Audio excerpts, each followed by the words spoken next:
Saudara, hari ini kaum buruh kembali memperingati Hari Buruh Internasional atau May Day. Sejumlah tuntutan disuarakan demi perbaikan nasib mereka. Tetapi ada sejumlah tantangan para buruh di kala situasi ekonomi yang tidak menentu.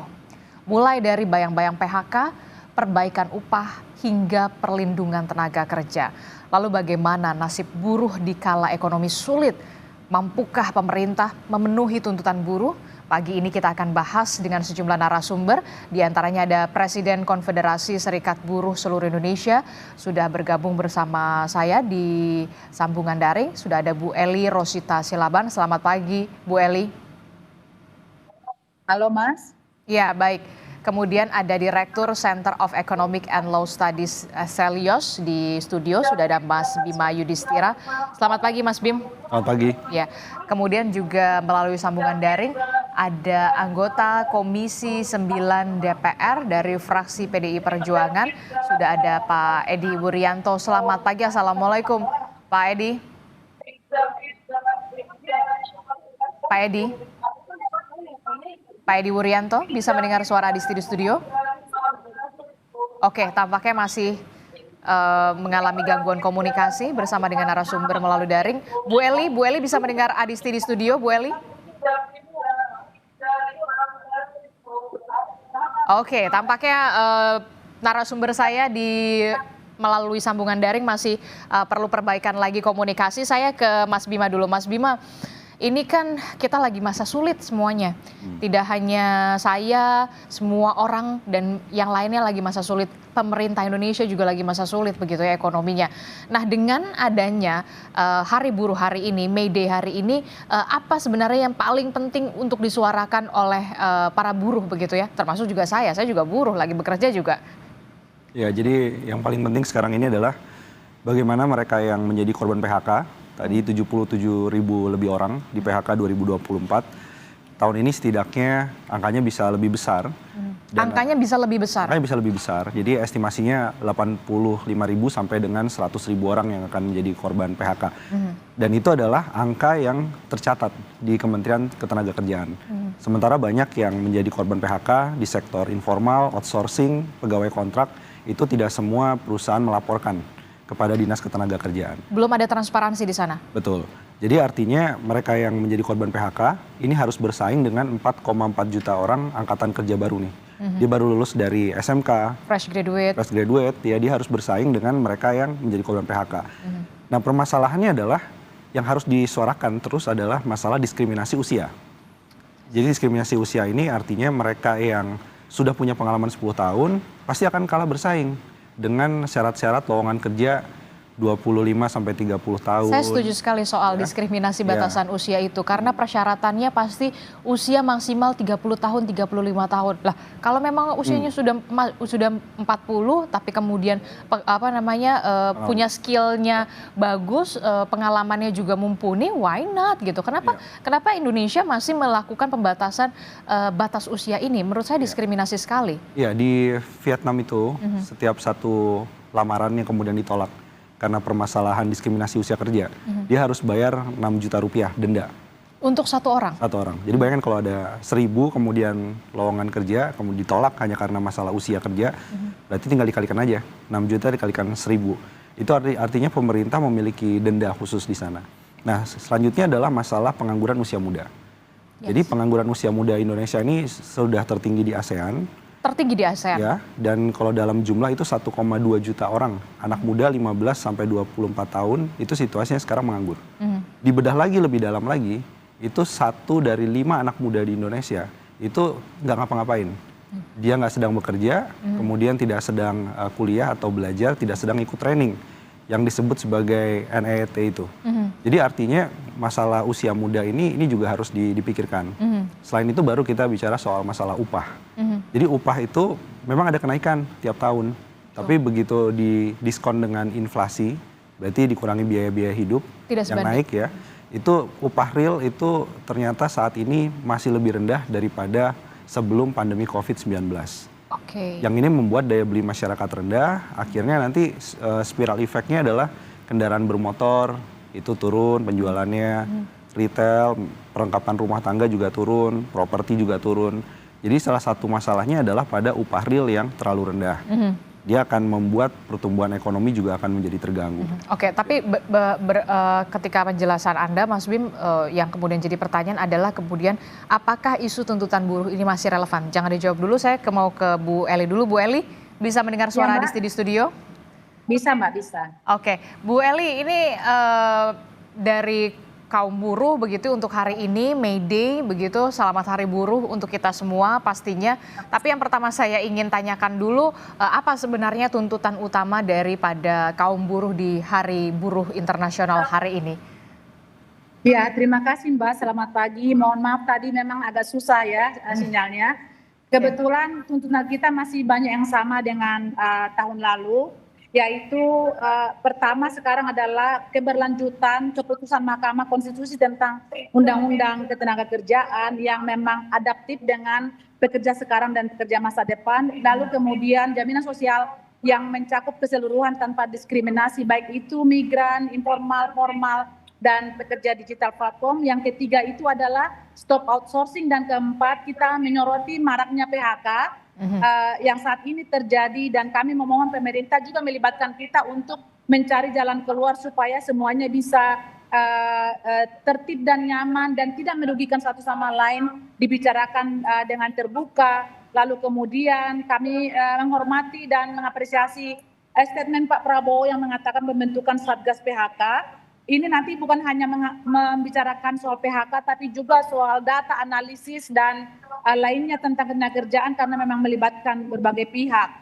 Dan saat ini memang kita sedang berada di kawasan Monas karena nanti akan dihadiri oleh Bapak Presiden Prabowo dan dihadiri hampir 200.000 buruh yang akan ada. Makanya saya ada di sini saat ini, dan terima kasih Mbak sudah mengundang KSBSI untuk memberikan penjelasan saat ini. Tapi memang kami tidak bisa lagi menuntut sendiri, tapi kami mengambil role karena kami ingin bekerja sama dan berkolaborasi dengan pemerintah dan pebisnis supaya nanti serikat buruh itu bisa menawarkan apa yang memang bisa dibantu atau disepakati dalam kolaborasi kita bersama-sama untuk menuju kesejahteraan buruh dan juga menghindari hal-hal yang tidak diinginkan, karena seperti yang dikatakan Mas Bima tadi bahwa memang perhitungan serikat buruh sudah lebih di angka 100.000 yang ter-PHK sejak tahun lalu sampai saat ini, dan kemungkinan kebijakan tarif yang dilakukan oleh Donald Trump itu juga akan mengancam, walaupun saat ini masih menunggu kita selama 90 hari, tapi itu juga sudah akan mengancam serikat para buruh atau pekerja, terutama mereka yang bekerja di padat karya atau di industri manufaktur seperti itu, Mbak. Oke, tapi kemudian begini, kita tahu Indonesia lagi masa sulit begitu dengan adanya tuntutan-tuntutan dari para buruh di Hari Buruh Internasional ini. Apakah kemudian tidak khawatir begitu, karena kita sudah tahu gelombang PHK ini sudah di depan mata dan sudah terjadi? Ya, kita tuntutannya tidak soal menaikkan upah ya, jadi kita menawarkan diri sebagai mitra yang produktif untuk pebisnis dan pemerintah, bagaimana kita menghadapi yang sekarang ini terjadi. Jadi kita memang berharap dari serikat buruh atau serikat pekerja stop PHK massal, tapi karena memang ada beberapa indikasi yang ke sana dan memang tidak bisa dielakkan, mari kita bicarakan bersama-sama dan mencari solusi bersama-sama. Untuk itulah makanya kami berterima kasih kepada pemerintah saat ini yang memang bersedia duduk bersama-sama dengan kita dalam menyuarakan aspirasi buruh tepat pada tanggal 1 Mei ini. Jadi tolong jangan dilihat kami bahwa hari ini kami bukan hanya menuntut, tapi bagaimana kami juga mengambil peran untuk ketenagakerjaan dan juga untuk kemasyarakatan, karena saat ini tidak perlu kita menuntut sendiri, tapi memang harus bisa bekerja sama dengan para pemangku kepentingan seperti itu, Mbak. Oke, baik. Pak Edi, bisa mendengar suara Adisti di studio, Pak Edi? Selamat pagi, Adisti. Oke, Pak Edi, ini setelah melihat penjelasan dari Bu Eli dan juga teman-teman, ada beberapa hal yang kemudian diharapkan bisa terwujud soal upah, kemudian penghapusan outsourcing, dan juga stop PHK massal. Nah, kalau dari sikap Komisi 9 sendiri terkait dengan aksi buruh hari ini seperti apa, Pak Edi? Pertama, saya ingin mengucapkan May Day ya bagi teman-teman seluruh pekerja di Indonesia. Yang kedua, tentu semua yang kita bahas hari ini sudah banyak direspon oleh Komisi 9 dan mitra terkait. Nah, pertama soal outsourcing ya, dan ini Outsourcing ini kan perjalanannya panjang kan, sudah beberapa kali masuk MK dan putusan MK-nya sudah jelas, maka pemerintah peraturan pemerintah 35/2021 ini harus segera direvisi. Kalau tidak, apapun yang disampaikan oleh teman-teman buruh soal outsourcing ini nggak akan selesai. Oke, berarti Anda Kan juga sepakat kalau, untuk merevisi ya? Oh ya, pasti itu harus dong, karena kalau tidak jaminan buruh nggak ada. Yang kedua soal PHK, ya memang yang disampaikan Mbak Eli benar, maka Satgas PHK menjadi penting untuk mengawal seluruh teman-teman yang terkena PHK. Kan pemerintah mengalami keterbatasan di dalam pengawasan pekerja. Jadi pengawasan pekerja di daerah itu sangat terbatas, sehingga tidak mungkin bisa menyelesaikan seluruh kasus PHK yang ada di daerah. Maka Satgas PHK menjadi penting. Saya dukung untuk pemerintah terkait dengan itu. Nah, kemudian tentang perbaikan undang-undang, Komisi 9 sudah membentuk panja RUU Undang-Undang Ketenagakerjaan di rapat hari ini. Maka pada periode berikutnya, seluruh persoalan ketenagakerjaan ini akan diakomodasi dalam RUU Ketenagakerjaan ini sebagai bentuk putusan dari Mahkamah Konstitusi. Oke, poin-poin krusial apa yang kemudian didorong untuk direvisi dalam undang-undang tersebut untuk dari teman-teman Komisi 9? Ya tentu soal seluruh hak-hak pekerja ya yang diatur di dalam ILO itu harus masuk di dalam RUU Ketenagakerjaan. Kemudian soal jaminan sosial yang tadi disampaikan oleh Mbak Eli itu juga merupakan bagian penting. Lalu status ketenagakerjaan yang outsourcing tadi itu menjadi bagian penting yang hari ini dituntut. Maka tentu Komisi 9 ke depan akan terus berkolaborasi dengan seluruh stakeholder untuk merumuskan draft naskah RUU ini yang sekarang sedang menjadi concern Komisi 9. Maka Mbak Eli dan seluruh elemen serikat pekerja, serikat buruh akan kami undang untuk kemudian berdiskusi merumuskan yang terbaik agar dari sisi pengusaha dan dari sisi pekerja ini ada titik tengah yang semuanya mensejahterakan masyarakat. Oke, saya ke Mas Bima lagi ya. Mas Bima, kalau tadi mendengarkan paparan dari Pak,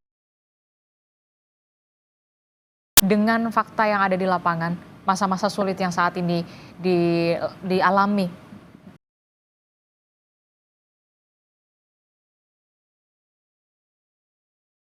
disuarakan buruh hari ini bisa terwujud.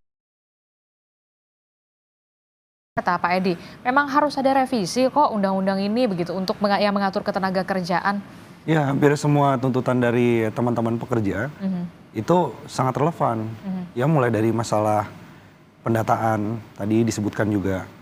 Karena fungsi dari Satgas PHK, kemudian revisi Undang-Undang Ketenagakerjaan ini harapannya semua korban PHK itu by name by address itu tercatat.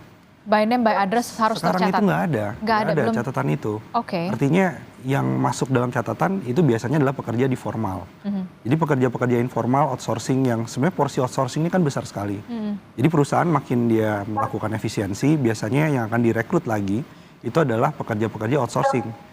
Jadi jumlahnya cukup besar dan ini kemudian ketika menjadi korban PHK dia nggak masuk dalam pencatatan. Tidak masuk ke dalam jaminan tadi. Iya, otomatis jaring pengamannya juga mereka nggak dapat. Dan ini yang memang harus segera diperjuangkan. Betul, salah satunya itu. Kemudian yang mendesak lagi adalah teman-teman di ojol, kemudian kurir online, itu jumlahnya besar sekali, lebih dari 4 juta orang. Dan mereka setidaknya begini, jalan tengahnya yang harus dicari dalam Undang-Undang Ketenagakerjaan yang baru adalah, oke, mereka adalah pekerja gig ekonomi, pekerja yang disebut kemudian fleksibel, tapi jaring pengaman sosialnya, kemudian jam kerjanya, kemudian soal masalah setara dengan upah lah atau pendapatannya, itu lebih manusiawi. Jadi ini di negara lain itu sudah bergerak lebih maju daripada kita. Nah ini seolah-olah kan, oke, ada pekerja di pabrik, kemudian ada teman-teman dari pekerja online, ini yang selama ini dianggap, oh dia bukan pekerja, dia adalah kemitraan. Mitra. Tapi di Inggris pun, itu keputusannya adalah mereka tetap berhak mendapatkan semua jaring pengaman sosial layaknya pekerja, tetap. Nah ini yang kita juga masih belum ada di sana. Satu lagi adalah soal Satgas PHK.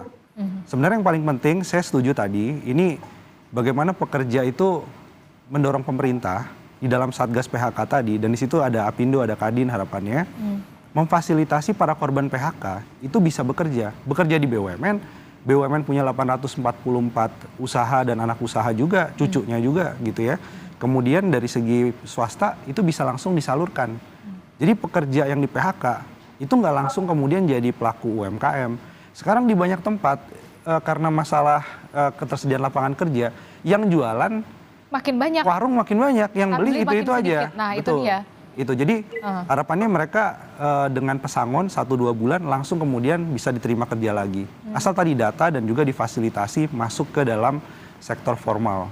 Ya itu tadi datanya by name by address itu benar-benar transparan dan terintegrasi juga pastinya ya. Ya. Nah itu menarik sekali Pak Edi Wuryanto, paparan dari Mas Bim kalau kemudian korban dari PHK ini terutama yang di sektor formal begitu ya, by name by address-nya sudah terdata, kemudian beberapa bulan kemudian bisa disalurkan misalkan ke BUMN atau ke BUMD yang kemudian membutuhkan para pekerja-pekerja yang memang sudah profesional di bidangnya begitu. Usulan semacam ini seperti apa Anda meresponnya? Jangan sampai kemudian kita kan kalau sudah bilang oke di PHK, ya udah yang ada di otak kita adalah pertama ya udah kalau belum dapat kerjaan lagi ya udah saya dagang aja begitu kan? Ya tadi yang dagang makin banyak, yang beli makin sedikit. Pak Edi. Saya Mbak. Pak Edi silakan. Halo. Iya, Pak Edi bisa dengar suara tadi di studio? Ya.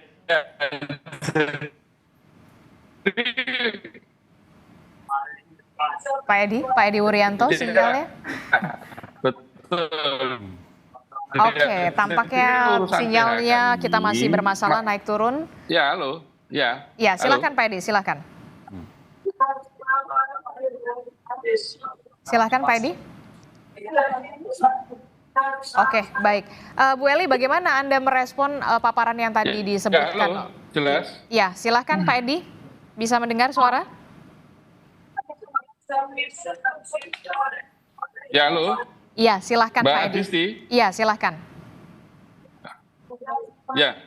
Jadi urusan PHK ini memang menjadi fokus utama perlindungan bagi teman-teman yang pekerja PHK ini menjadi penting. Pertama ya soal kasus-kasus yang terjadi selama ini kan selain data yang nggak begitu jelas yang disampaikan oleh semua tadi, Betul.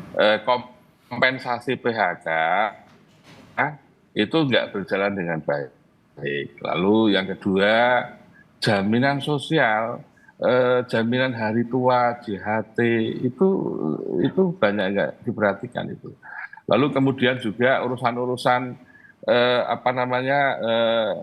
jaminan kehilangan pekerjaan, kemudian jaminan sosial tentang kesehatan itu nggak diberlakukan dengan baik itu. Bahkan hak-hak mereka sampai saat ini masih belum selesai itu. Kasus Ritek misalnya lah, yang kemarin sempat viral itu ya. Itu kan akhirnya yang menjadi korban itu pekerja. Ritek yang sudah menjadi perhatian publik saja sampai saat ini itu belum selesai. Apalagi kasus-kasus yang lain. Bahkan di kasus 2015, 2017 kasus pekerja Pertamina Cepu, kasus pekerja yang ada di asuransi yang milik Jerman itu tuh sampai sekarang belum selesai juga itu. Karena saya sependapat tadi bahwa banyaknya PHK ke depan, kalau itu hanya mengandalkan tim pengawas dari Kemenaker itu nggak akan rampung. Nah, Presiden mengambil langkah Satgas PHK ini diharapkan dapat mendampingi seluruh pekerja yang mengalami PHK ke depan dari sisi hulu sampai hilir persoalan PHK ini bisa selesai. Karena Mbak, perusahaan itu bisa menakar kemampuan pemerintah. Kalau hak-hak pekerja akibat PHK itu nggak saya berikan, apa sih sanksi bagi perusahaan? Kan selama ini hampir nggak ada sanksinya. Betul. Kasus-kasus THR misalnya, itu kan sampai sekarang nggak ada sanksinya. Jadi pemerintah lemah dalam hal ini sehingga banyak perusahaan yang bisa menakar. Kalau saya melanggar, apa sanksi saya? Nah, Satgas PHK itu menjadi penting di persoalan ini agar ada perhatian yang serius juga bagi perusahaan yang mengalami masalah dengan pekerja ini untuk memenuhi kewajibannya dari seluruh yang diatur di dalam perundang-undangan. Oke, saya sepakat sebenarnya soal itu. Bagaimana kemudian Mas Bim melihat ini? Eh, Tidak memberikan haknya misalkan begitu di beberapa perusahaan yang mungkin nakal dalam tanda kutip begitu. Sebenarnya belum ada sanksi yang tegas soal ini. Ya seharusnya sebenarnya semua sanksi itu udah diatur. Tapi problemnya begini, contohnya di banyak kasus ya, itu penyelesaiannya biasanya tidak dilakukan secara perselisihan hubungan industrial atau PHI, sehingga banyak permasalahan tidak selesai. Kemudian yang kedua, bagaimana buruh mau menuntut hak-haknya pesangon dan lain-lain, kalau masih di banyak tempat itu terjadi union busting. Jadi membuat serikat itu masih dipersulit, itu banyak sekali kejadian. Kemudian yang berikutnya lagi adalah masalah soal hak-hak pekerja ini, ada yang kasus dia sudah menyetorkan iurannya, jadi gajinya itu sudah dipotong otomatis untuk BPJS misalnya, ketenaga kerjaan, tapi begitu dimasukkan ke dalam perusahaan, si pengusaha tadi tidak menyetorkan BPJS-nya. Itu juga masih banyak sekali.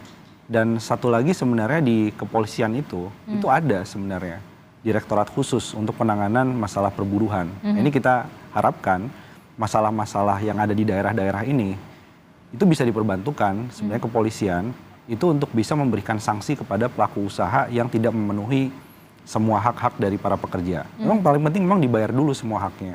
Tapi setelah dia dapat pesangon lalu apa? What's next? Nah itu juga menjadi salah satu PR besar dari pemerintah khususnya di Satgas PHK ini. Tapi sekali lagi kan Satgas PHK dia wajib membayarkan hak pekerja, kemudian menyalurkan ke tempat pekerjaan lainnya. Tapi preventifnya ini juga nggak kalah penting. Nah preventif ini adalah mencegah PHK itu. Sehingga tugas Satgas PHK nggak terlalu banyak sebenarnya begitu. Nah upaya preventif ini yang kita belum lihat. Jadi belum ada paket kebijakan. Kalau tadi Mbak Eli menyebutkan soal efek perang dagang, kita estimasi itu 1,2 juta orang akan kehilangan pekerjaan tahun ini. 1,2 juta? Iya, karena masalah soal perang tarif ini efeknya akan sangat luas. Oke.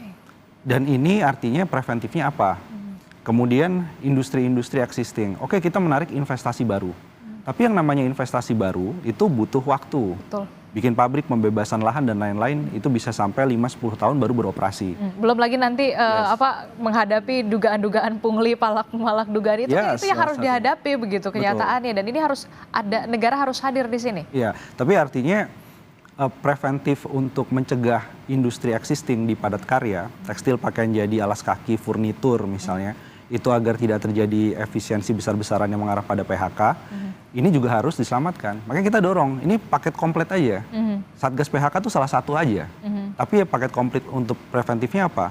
Pengalihan semua insentif-insentif perpajakan yang selama ini di sektor padat modal, bukan padat karya, itu alihkan untuk membantu pengusaha-pengusaha di padat karya ini. Kemudian ada diskon tarif listrik. Bukan cuma untuk rumah tangga, kemarin kan 2 bulan ya 50%.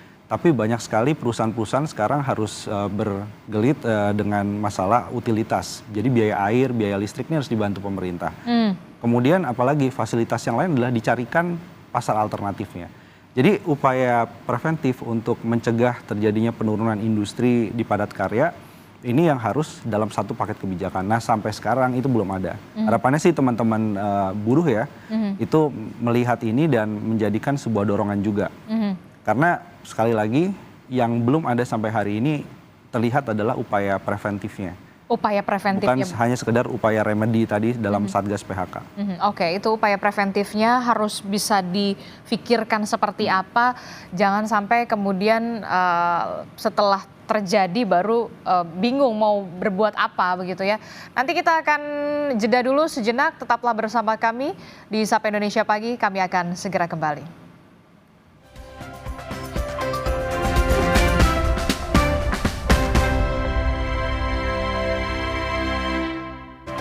Terima kasih Anda masih bersama kami dalam Sapa Indonesia Pagi. Saudara, kita masih membahas peringatan Hari Buruh di saat ekonomi sulit saat ini. Masih bersama saya di studio dari Selios, Mas Bima Yudhistira. Kemudian dari perwakilan buruh sudah ada Mbak Eli di sambungan daring. Kemudian dari DPR sudah ada Pak Edi Wuryanto. Saya ke Bu Eli dulu. Bu Eli, jadi kalau bisa dikatakan dari upah dulu deh, upah.